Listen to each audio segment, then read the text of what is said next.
சிறகடி காசை அடுத்த வர எபிசோடில் பார்த்தீங்க அப்படின்னா விஜயாவுக்கு வந்து ரோகிணி வாங்கி கொடுத்த நகை வந்து திருட்டு நகை அப்படின்னு தெரிஞ்சோடனே விஜயா பார்த்தீங்கன்னா ஃபங்க்ஷனில் அசிங்கப்பட்டு வீட்டுக்கு வந்துட்டாங்க.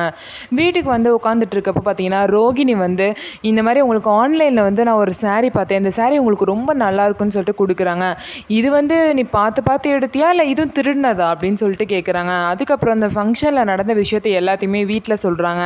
இவ வாங்கி கொடுத்த நகை வந்து திருட்டு நகை, இப்படியெல்லாம் ஏமாத்திருக்கான்னு சொல்லிட்டு ரோகிணியை போட்டு அடிக்கிறாங்க. இன்னொரு சைடு பார்த்தீங்க அப்படின்னா இந்த மாதிரி மீனா வந்து ரெஜிஸ்டர் ஆஃபீஸ்க்கு போயிட்டு சீதாவுக்கும் அருணுக்கும் ரெஜிஸ்டர் மேரேஜ் பண்ணி வச்சிடுறாங்க. பண்ணி வச்சு கரெக்டாக சீதா வெளியே வர நேரம் பார்த்து முத்து வந்து உள்ளே வராரு. முத்து வந்து அங்கே எதுக்கு வந்திருப்பார் அப்படின்னா வித்யா லவ் பண்ணுற அந்த முருகன் அப்படிங்கிறவர் முத்துக்கிட்ட வந்து எனக்கு ரெஜிஸ்டர் மேரேஜ் பண்ண போகிறேன், அதனால் அதை பற்றி கொஞ்சம் விசாரிச்சு கொடுங்கன்னு சொல்லவும் முத்து பார்த்தீங்கன்னா முருகனை கூட்டிகிட்டு ரெஜிஸ்டர் ஆஃபீஸ்க்கு வந்து அதை விசாரிக்கிறதுக்காக வருவார். அப்போதைக்கு மீனாவை பார்த்தீங்கன்னா நேருக்கு நேராக பார்த்துருவார். ஆனால் சீதாவையும் அருணையும் இன்னும் பார்க்கல. சீதாவும் அருணும் இவங்க கண்ணில் படாமல் இருந்தால் மீனா ஏதாவது சொல்லி முத்துக்கிட்ட சமாளிச்சிருவாங்க.